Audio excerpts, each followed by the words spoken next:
At sa iba pang ulat, dahil po naman sa magandang takbo na ekonomiya ng bansa, maraming mamamayan na naman ang nabiyaan ng iba't ibang uri ng trabaho.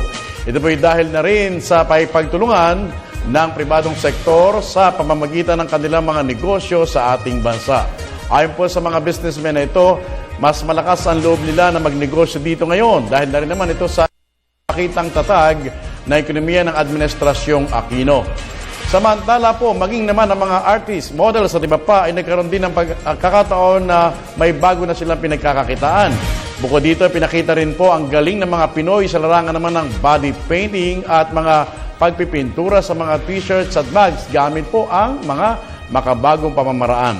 Tiwala kasi ang mga negosyante na ito na magpapatuloy nga ang kanilang interes na magbukas pa ng iba't ibang negosyo para magkaroon ng trabaho ang mga Pilipino. Dahil na rin naman ito sa mga economic reforms na ipinapatupad ng kasalukuyang administrasyon. The more we get the feedback from the Filipinos liking the experience and loving the store, the design, the layout, the more we'll open.